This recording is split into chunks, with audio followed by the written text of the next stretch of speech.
முதலமைச்சருடைய அறிவுறுத்தலின்படி தமிழகத்தினுடைய உயர்கல்வியினுடைய எண்ணிக்கையையும் தரத்தையும் உயர்த்த வேண்டும் என்ற அவருடைய அறிவுறுத்தலின்படி எண்ணிக்கை உயர்த்துவதற்காகவும் தரத்தை உயர்த்துவதற்குமான ஆய்வுக் கூட்டம் இன்று இங்கே நடைபெற்றது. ஆங்காங்கே இருக்கிற ஆர்ஜேடிக்கள் என்று சொல்லப்படுகிற மண்டல துணை இயக்குனர்கள் அதேபோல் நம்முடைய கல்வித்துறையினுடைய செயலாளர், அதேபோல் நம்முடைய டோட் அதனுடைய இயக்குனர் எல்லோரும் சேர்ந்து இந்த ஆய்வுக் கூட்டத்தை நடத்தினோம். அதிலே இந்த ஆண்டு சேர்க்கப்பட்டிருக்கிற மாணவர்கள் பொறியியல் படிப்பை பொறுத்தவரையில் அந்த பொறியியல் படிப்பில் மொத்தமாக இந்த ஆண்டு கிட்டத்தட்ட 15,000 மாணவர்கள் கூடுதலாக சேர்ந்திருக்கிறார்கள். இன்னும் சேர்க்கை நடைபெற்று கொண்டிருக்கிறது. இன்னும் அதிகமாக சேர்வார்கள் என்று எதிர்பார்க்கிறோம். அதேபோல் அரசு கலைக்கல்லூரி அவர்களை பொறுத்தவரையில் சென்ற ஆண்டு சேர்ந்த மாணவர்களும் இந்த ஆண்டு சேர்ந்தவர்களும் கிட்டத்தட்ட ஒரே அளவில் இருக்கிறார்கள். ஆக அந்த எண்ணிக்கையும் உயர்த்த வேண்டும் என்று தான் தமிழக முதலமைச்சர் அவர்கள் அறிவுறுத்தலின்படி உயர்வுக்கு படி என்ற திட்டத்தின் மூலமாக நேற்றைக்கு கூட நான் விழுப்புரம் மாவட்டத்திலே அந்த நிகழ்ச்சியிலே கலந்து கொண்டு வந்திருக்கிறேன். அந்த உயர்வுக்கு படி திட்டத்தின் மூலமாக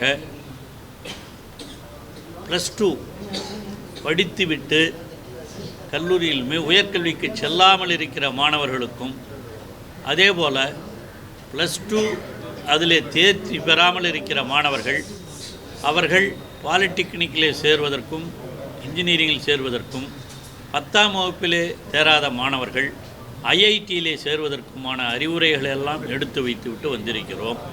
ஆகவே இன்னும் சில நாட்களில் அந்த உயர்வுக்கு படி திட்டத்தின் மூலமாக இந்த மாதம் 23ஆம் தேதி வரை இந்த கல்லூரிகளிலே மாணவர்கள் சேர்க்கப்படலாம் என்று அறிவித்திருக்கிறார்கள். அந்த அடிப்படையிலே தான் இந்த 23ஆம் தேதி வரை எல்லா கல்லூரிகளிலேயும் இடம் இருக்கிற கல்லூரிகளிலே எல்லாம் மாணவர்கள் வராண்டா அட்மிஷன் என்று சொல்லப்படுகிற அவர்கள் விண்ணப்பித்திருந்தாலும் விண்ணப்பிக்காமல் இருந்திருந்தாலும் அவர்கள் அந்த கல்லூரிகளுக்கு சென்று சேர்வதற்கான வாய்ப்புகள் அளிக்கப்பட்டிருக்கின்றன. கல்லூரி முதல்வர்களும் மற்றவர்களும் அப்படி வருகிற மாணவர்களை சேர்த்துக்கொள்ள வேண்டும் என்று அறிவுறுத்தப்பட்டிருக்கிறார்கள். ஆகவே இந்த கல்லூரியினுடைய இந்த முறைகளெல்லாம் இந்த அட்மிஷன்ஸ் இந்த சேர்க்கை என்பது இந்த மாதம் 23ஆம் தேதி வரை நடைபெறவிருக்கிறது. அதேபோல்தான் இந்த பொறியியல் அதேபோல் அனைத்து படிப்புகளிலேயும் எல்லோரும் படிக்க வேண்டும். யாரும் படிச்சுட்டு அதுவும் குறிப்பாக உங்களுக்கு தெரியாதல்ல, நேற்று நான் மாணவர்களிடம் சொல்லும்பொழுது கூட அதான் சொன்னேன். 10th ஃபெயில் ஆகிட்டு அவன் போய் ஐஐடியில் சேர்ந்தாலும் அதே மாதிரி +2 ஃபெயில் ஆகிட்டு தேர்ச்சி பெறாமல் பாலிடெக்னிக்கில் போய் சேர்ந்தாலும் அதே மாதிரி இந்த +2 பாஸ் பண்ணிவிட்டு எந்த கோர்ஸ் அவங்களாம் நேற்று +2 பாஸ் பண்ணவங்களாம் கேட்டால் எம்பிபிஎஸ் கிடைக்கல அதனால் வீட்டில் இருக்கின்ற மாதிரிலாம் சொன்னாங்க. அவர்களுக்கும் நாங்கள் சொல்லியிருக்கிறோம், எம்பிபிஎஸ் கிடைக்கலனா பரவாயில்லம்மா, எந்த கோர்ஸ் கிடைக்குதோ உனக்கு இஷ்டமோ அதில் போய் சேருங்க என்று சொல்லியிருக்கிறோம். அவர்களும் சேருவதற்கு ஒப்புக்கொண்டிருக்கிறார்கள். இந்த மாதிரி சேர்வதனால தமிழக முதலமைச்சர் சமளித்திருக்கிற அந்த பெரும்பாலும் இதெல்லாம் கவர்மெண்ட் ஸ்கூல்ஸில் படித்த மாணவர்களும் இருக்காங்க நிறைய. அவர்களுக்கெல்லாம் பாலிடெக்னிக்கில் சேர்ந்தாலும் அதே போல் நம்ம ஐஐடியில் சேர்ந்தாலும் அரசு கல்லூரிகளில் சேர்ந்தாலும் இன்ஜினியரிங் சேர்ந்தாலும் மாதம் 1000 ரூபாய் வழங்கப்படுகிற திட்டத்தையும் அவர்களுக்கு எடுத்து சொல்லி இருக்கிறோம். அதே போல் மாணவர்களுக்கும் நம்முடைய இந்த புதுமைப்பெண் திட்டம் மட்டும் இல்லாமல் தமிழ் புதவன் திட்டத்தின் மூலமாகவும் 1000 ரூபாய் இது முதலமைச்சர் அறிவித்திருக்கிற இந்த அறிவிப்பு என்பது கிராமப்புற மாணவர்கள் அனைவரையும் மிகவும் அதை கவர்ந்துள்ளது. ஆகவே இன்னும் இந்த 23ஆம் தேதி வரையிலே நிச்சயமாக இன்னும் அதிக மாணவர்கள் சேர்வார்கள் என்று நாங்கள் உறுதியாக நம்புகிறோம். ஆகவே எல்லா கல்லூரி முதல்வர்களுக்கும் கல்லூரி இயக்குநர்களுக்கும் நாங்கள் இந்த ஆய்வுக் கூட்டத்தின் மூலமாக பல்வேறு கருத்துக்களை எடுத்து சொல்லியிருக்கிறோம். அவர்களுடைய எண்ணிக்கையையும் அதேபோல் மாணவர்களுடைய கல்வி தரத்தையும் உயர்த்துவதற்காக என்னென்ன நடவடிக்கைகள் எடுக்க வேண்டும் என்பதையும் இங்கே ஆய்வு செய்து அதை அறிவுறுத்தி இருக்கிறோம். அண்ணா பல்கலைக்கழகத்தில் இந்த போலியாக பேராசிரியர் பதிவு செய்வார் அதற்கான குழு நியமிக்கப்பட்டு அறிக்கைகள் இன்று அதற்கான வேலைகள் எல்லாம் நடந்து கொண்டிருக்கின்றன. அண்ணா பல்கலைக்கழகத்திடமே அறிக்கைகளை கேட்டிருக்கிறோம். விரைவில் அதற்கான நடவடிக்கைகள். பச்சையப்பன் கல்லூரியில் கூட அறக்கட்டளை மூலமாக இப்போ வந்து பேராசிரியர் நியமனம் நடைபெற்று வருவதாக முறைகேடு நடப்பதாகவும் தொடர்ந்து புகார்கள் வந்திருக்கு. அது சம்பந்தமாக கவனத்துக்கு வந்ததா இல்லை என்ன நடவடிக்கை எடுத்து போகிறது? அது நீதிமன்றத்திலே அதற்கான வழக்குகள் எல்லாம் நடைபெற்று கொண்டிருக்கின்றன. அது முடிந்தவுடன் அது பற்றி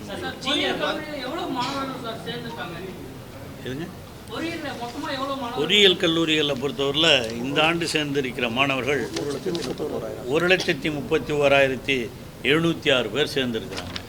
அது இன்னும் அதிகமாகுவதற்கு வாய்ப்புகள் இருக்கின்றன. இன்னும் என்ன மற்ற இதில் கிடைக்காதவர்கள்லாம் அங்கே வந்து சேருவதற்கு வாய்ப்புகள் இருக்குது. கவர்மெண்ட் கோட்டா தான் சார். ப்ரைவேட்டில் அவங்க மேனேஜ்மெண்ட் தனியாக இது வந்து கவர்மெண்ட் கோட்டாவில் மட்டும் சேர்ந்துருக்கிற மாணவர்கள். தனியார் கோட்டா இருக்குது. அதில் இது 75% நம்ம கவர்மெண்ட் கோட்டா. அதில் சேர்ந்த மாணவருடைய எண்ணிக்கை தான் இது. 25% ப்ரைவேட் கோட்டா இருக்குது. அது பல கல்லூரிகளில் முழுசாகவும் சேர்ந்துருக்கிறாங்க. சில தனியார் கல்லூரிகளில் சேராமலும் இருக்கிறாங்க. அதையெல்லாம் விரைவில் சேர்ப்பதற்கு நடவடிக்கை எடுக்கப்படும். தொடர்ந்து இருமொழி கொள்கையில் நம்ம உறுதியாக இருக்கிறது, மும்மொழி கொள்கை வேணுன்ற அந்த சொல்லியிருக்காங்க. இப்போ மத்திய தொடர்ந்து வலியுறுத்தி வருது. நிதியெல்லாம் அனுப்பியிருக்காங்க எஸ்எஸ்சி பள்ளிக்கல்விக்கு. எப்படி பார்க்குறீங்க? அதுதான் நான் முதல்லையே சொல்லியிருக்கேன். நான் நேற்றுக்கும் சொன்னேன். இது நாங்களும் ஒரு வாரமாக சொல்லிக்கிட்டு தான் இருக்கோம். தமிழக முதலமைச்சர் அவர்களும் தெளிவாக எடுத்து சொல்லியிருக்கிறார்கள். இன்று அதற்கான காரணங்கள் கூட முரசொலியில் ஒரு கட்டுரையாக கூட எழுதியிருப்பதையும் சுட்டி காட்டியிருக்கிறோம். நீங்கள் அதெல்லாம் நினச்சி பார்க்கணும். இருமொழிக் கொள்கை என்பது இன்றைக்கி நேற்று வந்ததில்லை. அது 67 இருந்து இருமொழிக் கொள்கை தான் இருக்கிறது. ஒரு உதாரணத்துக்கு சொல்கிறேன். இன்றைக்கி இந்த பிரசிடென்சி காலேஜில் அப்போ இருந்தே ஒரு ஹிந்தி கோர்ஸ்னு ஒரு கோர்ஸு ஹிந்தி படிக்கிறதுக்காக வச்சுருக்காங்க. அதில் எத்தனை பேர் படிக்கிறாங்க தெரியுமா? 3 பேர். அதுக்கு ஒரு கோர்ஸு நடத்த முடியுமா? இன்னொன்று ஹிந்தி, அதே மாதிரி மலையாளம் இருக்குது.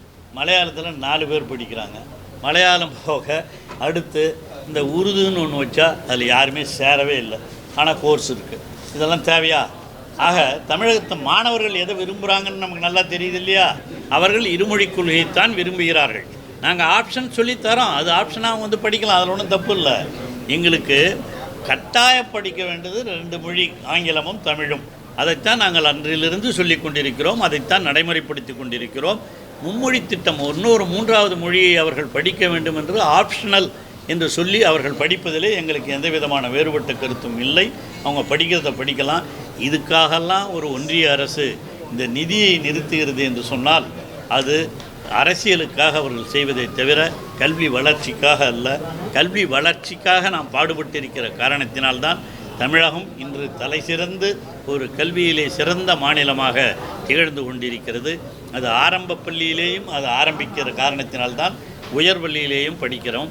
இதுதான் தெளிவாக நேற்று நம்முடைய கல்வி அமைச்சர் அவர்கள் மிகச் சிறப்பாக அவரும் நம்முடைய அன்பில் மகேஷ் பொய்யாமொழி அவரும் புள்ளி விவரத்தோடு எல்லாம் எடுத்து சொல்லியிருக்கிறார். ஆகவே இந்த ஒன்றிய அரசு இந்த நிதியையும் நிறுத்தாமல் அனுப்பி வைத்து இந்த கல்வி வளர்ச்சிக்கு உதவ வேண்டும். அவர் 2 தடவை மாற்றி கடிதம் எழுதியிருக்கிறதெல்லாம் கூட நீங்கள் பார்த்துருப்பீங்க.